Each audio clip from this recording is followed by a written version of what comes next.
Hello guys, welcome to science and techmania. कैसे हैं आप सब। आज हम अपना electrical part 4 I think 4 start करते हैं। तो स्टार्टिंग करते हैं हम इन टेक्स्ट क्वेश्चन से। ठीक है, तो on what factors does the resistance of a conductor depend. ठीक है, तो स्लाइड शो चला लेते हैं। तो गाइस, अगर देखिए काफ़ी मेहनत लगती है वीडियो रिकॉर्ड करने में, और आप लोग लाइक और कमेंट्स नहीं करेंगे और सब्सक्राइब नहीं करेंगे या शेयर नहीं करेंगे तो मोटिवेशन नहीं आता, और मैं शायद फिर डिसकंटिन्यू कर दूं सीरीज़। मतलब आप ये मत बोलिए कि आपको प्रेशराइज कर रही हूँ। आई एम सेइंग दैट कि स्टिल आपको अगर ये वीडियो अच्छा लगता है then do like share and subscribe. आपका सब्सक्रिप्शन हमारे लिए मोटिवेशन है। मुझे सब्सक्राइबर्स ज़्यादा मिलेंगे तो मैं ज़्यादा मोटिवेशन के साथ वीडियो बनाऊंगी कि हाँ, लोगों को मेरा कंटेंट पसंद आ रहा है। अगर आपको आपको मैं मेरे को फीडबैक ही नहीं मिलेगा तो मैं अपने आप में ना सुधार कर पाऊंगी और ना ही मैं आगे को इस सीरीज़ को कंटिन्यू कर पाऊंगी। So please do like share and subscribe and comment also. Now तो इसमें हम जो इन टेक्स्ट क्वेश्चन आज शुरू करते हैं, इसमें पहला क्वेश्चन है on what factors does the resistance of a conductor depend. तो हमने क्या पढ़ा था, रेजिस्टेंस किस किस पे डिपेंड करता है, बताइए। आपके लिए क्वेश्चन है रेजिस्टेंस किस किस पे डिपेंड करता है। तो रेजिस्टेंस ऑफ अ वायर, ये हमारा डिपेंड करता है किस पे, कि वायर का क्रॉस सेक्शनल एरिया कितना है ना। इन सब चीज़ों पे डिपेंड करता है, लेंथ पे, एरिया पे, टेम्परेचर पे, इन सब चीज़ों पे डिपेंड करता है। अगर आपका एरिया ज़्यादा होगा, क्रॉस सेक्शनल एरिया ज़्यादा होगा तो तब कुछ और हो जाता है।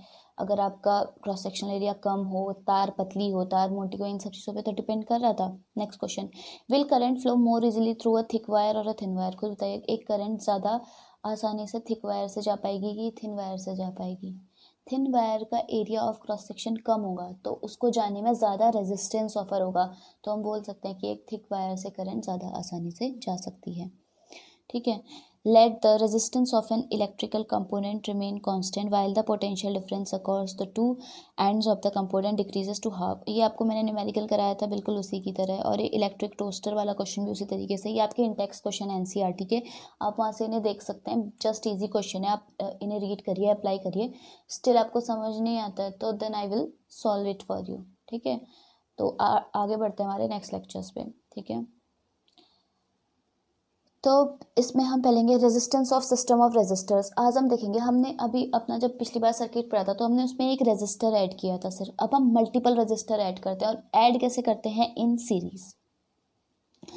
सीरीज में जब हम रेजिस्टर्स को कनेक्ट करते हैं तो एक चीज़ याद रखिए, देखिए डायग्राम है, देखिए R1 R2 R3 तीन रजिस्टर हैं जिन्हें हमने सीरीज से कनेक्ट किया है। सीरीज मतलब एंड टू एंड एक दूसरे से कनेक्टेड है। देखिए R1 का एक पॉइंट R2 से कनेक्ट है और दूसरा पॉइंट बैटरी से कनेक्टेड है। उसके बाद R2 R3 से कनेक्टेड है और R3 का दूसरा पॉइंट बैटरी से कनेक्टेड है। तो कहीं पे भी स्किप नहीं हो रहा है। तो ये क्या है, रेजिस्टर इन सीरीज, यानी एक के बाद एक के बाद एक। अब देखिए क्या होगा, बैटरी से जो करंट जाएगी वो R1 में जाएगी, वही करंट R2 में जाएगी, वही करंट R3 में जाएगी, है ना। तो करंट कहीं पे भी डिवाइड नहीं हो रही है, उसका पाथ चेंज नहीं हो रहा है। यानी जब तक करंट का पाथ चेंज ना हो, दैट मीन्स रेजिस्टर हमारे किस में है, सीरीज में लगे हुए हैं। अगर किसी भी पॉइंट पर आके वो अपना पाथ चेंज कर रहा है दैट मीन्स वो पैरेलल में कनेक्ट है। इसकी आप ट्रिक याद रखिए, सीरीज में आपका करंट सेम रहता है। अगर सीरीज में एक के बाद एक आपके, अगर सीरीज में आपके अगर रेजिस्टर्स कनेक्टेड हैं दैट मीन्स आपका उसमें करंट सेम रहने वाली है। और ट्रिक क्या होगा, Supreme Court is same for all. जैसे Supreme Court same for all, यानी एस से सीरीज, सी से करंट और एस से वापस से सेम, यानी सुप्रीम कोर्ट के सामने हम सब बराबर होते हैं ना, वो भेदभाव नहीं करता। उस तरीके से सीरीज में करंट हमारी सेम रहेगी। आगे देखते हैं, अब इसमें जो टोटल पोटेंशियल डिफरेंस होगा क्या होगा, देखिए बैटरी की पोटेंशियल डिफरेंस V है, कैपिटल V बैटरी का पोटेंशियल डिफरेंस है। ठीक है, ये R1 पे अगर हम वोल्ट मीटर लगाएंगे तो वहाँ पे जो मीटर होगी वोल्टेज वो V1 होगी, R2 पे V2 होगी और R3 पे हमारी V3 होगी। यानी कहने का मतलब अलग अलग वोल्टेज मिलेगी। अभी अलग अलग पोटेंशियल डिफरेंस क्यों मिलेगा, देखो बैटरी का जो V पोटेंशियल है वो R पे यूज़ हो जाएगा, है ना। R पे कुछ उसका पोटेंशियल यूज़ हो जाएगा, R तक करंट भेजने में उसका कुछ पोटेंशियल यूज़ होगा। फिर R2 तक करंट पहुंचाने में उसे और ज़्यादा मेहनत करनी पड़ेगी, R3 तक करंट पहुंचाने के लिए उसे और ज़्यादा मेहनत करनी पड़ेगी। तो पहले वाले में कम वोल्टेज यूज़ होगी, R2 पे उसकी और वोल्टेज यूज़ होगी, और R3 पे उसकी और ज़्यादा वोल्टेज यूज़ होगी। यही तो अगर मैं आपसे बोलूँ कि यहाँ से R1 तक चलकर जाइए तो आपकी R1 में कम एनर्जी यूज़ होगी, R2 में पहुँचने तक और ज़्यादा एनर्जी यूज़ होगी, और R3 तक पहुँचने में और ज़्यादा एनर्जी यूज़ होगी। तो कहने का मतलब R1 R2 R3, R1 R2 और R3 आप खुद को मान लीजिए, आई आप खुद को मान लीजिए, करंट आप खुद हैं, ठीक है। आप जा रहे हैं तो आप R1 R2 R3 से तीनों से होते हुए जाएंगे, यानी आप ही जाएंगे ना, आपका पाथ कहीं चेंज हो रहा है नहीं हो रहा है, आप तीनों से होते हुए जाएंगे। अब R1 तक पहुंचने में आपको थोड़ी एनर्जी लगेगी, R2 में और लगेगी, और R3 में और भी ज़्यादा लगेगी, ठीक है। तो यानी आपका वोल्टेज तीनों रेजिस्टर्स पे अलग अलग है, यानी आपका पोटेंशियल तीनों पे अलग अलग है। तो मैं बोलती हूँ कि बैटरी का जो V पोटेंशियल था वो किसके बराबर होगा, R1 पे V1 पोटेंशियल प्लस R2 पे V2 पोटेंशियल प्लस R3 पे V3 पोटेंशियल के सम के बराबर।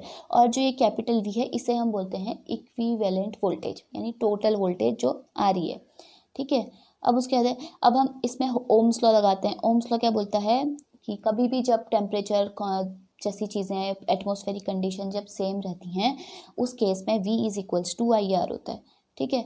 अब हर रेजिस्टर के वहाँ पे आप वोल्टेज लगाइए, V इज इक्वल्स टू क्या होगा, पहले वाले के लिए IR1, दूसरे वाले के लिए IR2, तीसरे वाले के लिए IR3, यही होगा ना। V is equals to V1 plus V2 plus V3 पढ़ रहे थे हम। V1 की जगह वैल्यू रखिए, क्या होगा IR1, R2 की जगह V2 की जगह IR2, V3 की जगह IR3, ठीक। और कैपिटल V खुद में किसके बराबर होगा ओम्स लॉ के अकॉर्डिंग, IR के बराबर।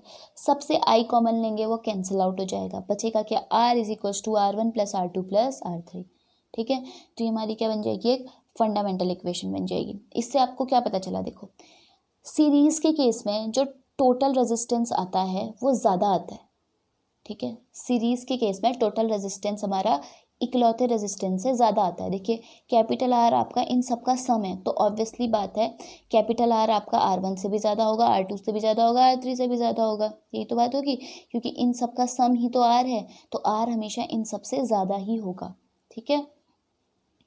तो यानी अगर आपको किसी चीज़ का रेजिस्टेंस बढ़ाना है वहाँ पे आप क्या करेंगे, डिवाइस को किस में बढ़ाएंगे, लगाएंगे सीरीज में लगाएंगे। और अगर आपको किसी चीज़ का रेजिस्टेंस कम करना है तो वहाँ पे आप पैरेलल में लगाएंगे, और पैरेलल सर्किट हम कल देखेंगे, ठीक है। अगली स्लाइड देखते हैं।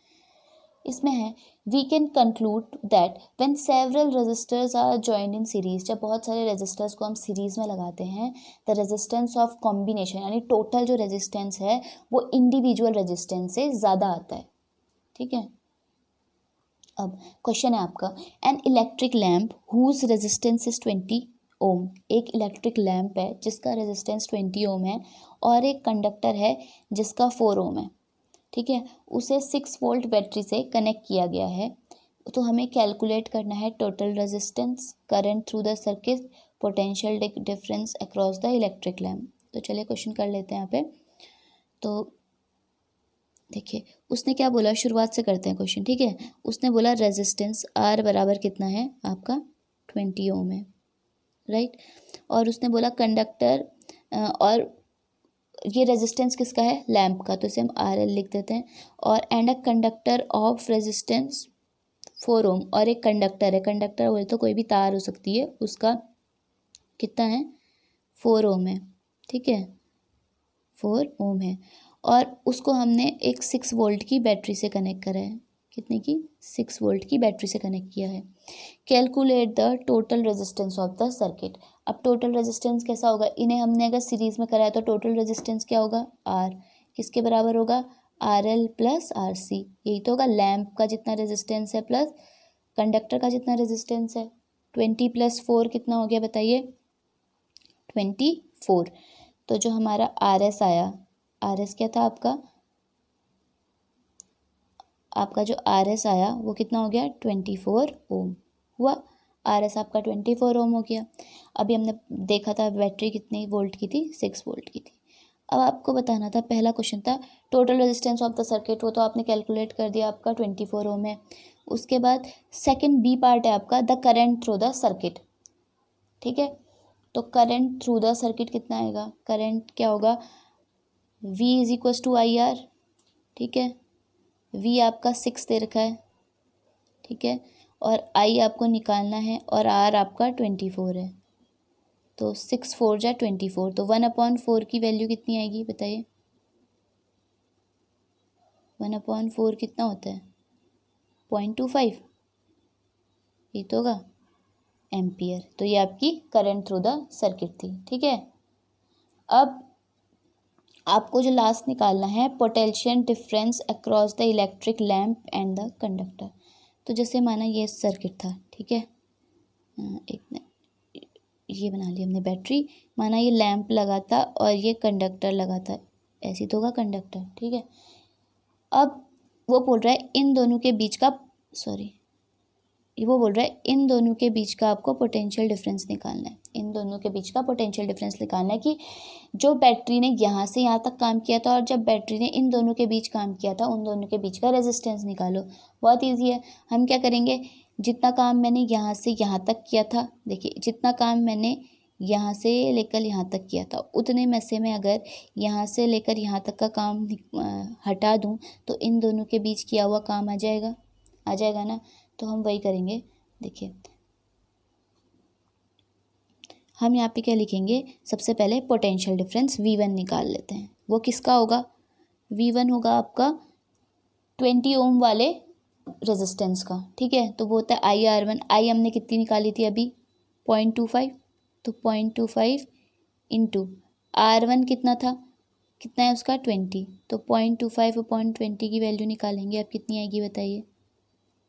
2 5 जा 10, 5 5 जा 25। तो इसका कितना है? 5 वोल्ट किसने लिया? आपका लैंप ने लिया जलने के लिए, ठीक है। ओके एक सेकेंड, हाँ सही है, 5 वोल्ट आपका किसने लिया? लैंप ने लिया जलने के लिए। अब कंडक्टर का रेजिस्टेंस देखिए आप कितना है। अब हम इसके लिए क्या निकालेंगे? V2 निकालेंगे। V2 V1 लिख लेते हैं यहाँ पे याद रखने के लिए। V1 हमने कितना निकाला था? 5 वोल्ट, ठीक है। अब V2 निकाल लेते हैं। V2 भी होगा आपका I इंटू R2। R2 मतलब कंडक्टर का रेजिस्टेंस। I तो सेम रहेगी सीरीज में, है ना, 0.5 इंटू R2 की वैल्यू कितनी है? यहाँ पे दिया था अभी 4 ओम, कितनी थी? 0.5/4। तो कितना होगा? इसको थोड़ा साफ से लिख लेते हैं। कितना होगा? 0.5 इंटू 4, ठीक है। यहाँ से अपॉन में करेंगे इस तरीके से, 5 2 जा 10, 2 2 जा 4, यानी 2 वोल्ट। V1 हमारा कितना आया था? 4 वोल्ट। V2 कितना आया? 2 वोल्ट। तो टोटल हो गया 6 वोल्ट बैटरी के इक्वल। देख लेना, मैंने कैलकुलेशन जल्दीबाजी में करी है कि कोई कैलकुलेशन पॉइंट मेरा मिस ना हो गया। आप इसे करके देखना है, बिल्कुल इसी तरीके से आएगा, है ना। तो इन दोनों के बीच किया हुआ काम आपने निकाल दिया, V1 और V2 की वैल्यू निकाल दी, है ना। सॉरी 5 वोल्ट आया था, ओफो लिखा भी था ना हमने वैल्यू। तो V1 is equals to 5 volt है। V2 आपका कितना आया था? 2 वोल्ट, है ना। तो इन दोनों के बीच किया हुआ कार्य कितना था? 3 वोल्ट, है ना। इस तरीके से हो गया। फर्दर आप चेक कर लीजिएगा अगर कोई कैलकुलेशन मिस्टेक होगी तो, ठीक है। अब हम अगली स्लाइड की तरफ बढ़ते हैं, ठीक है। आपका अगली स्लाइड है, क्वेश्चन ही है, यही क्वेश्चन है एक्चुअली, यही क्वेश्चन है। देखिए हमने इतना निकाला था 24 ओम तक, फिर हमने यहाँ पे 0.25 एम्पियर करंट भी निकाल ली थी, फिर हमने यहाँ पे 1 वोल्ट भी निकाल लिया था। एक्चुअली यहीं पे देखिए मेरी कैलकुलेशन मिस्टेक हो रही थी, मैंने वो 0.5 ले ली थी करंट, ठीक है। तो आप देखिए यहाँ पे वही क्वेश्चन है, उसमें आप देखो गिवन दे रखा था, ये सब लिख दिया हमने। R is equals to R1 plus R2, इससे हमने सीरीज पे हमने क्या निकाल लिया था? अपना रेजिस्टेंस निकाल लिया था टोटल। यहाँ पे करंट निकाल ली थी हमने 0.25 एम्पियर। फिर इलेक्ट्रिक लैम्प पे हमारा, और इलेक्ट्रिक लैम्प पे हमारा हमने वोल्ट निकाल लिया था 5 वोल्ट, और V2 हमने निकाल लिया 1 वोल्ट। एक्चुअली मैंने यहाँ पे 4 ओम इंटू 0.5 एम्पियर कर दिया था, इसलिए गलत आ रहा था वो। तो यहाँ पे 4 ओम इंटू 0.25 हो जाएगा, तो यहाँ पे कितना आ गया? 1 वोल्ट। अब उसके बाद क्या होगा? आपका ये वैल्यू आ गई, देखिए ये 1 वोल्ट का आपका क्या है? आंसर है इसका। तो यही हमें निकालना था इस क्वेश्चन में, बाकी तो और कुछ नहीं था।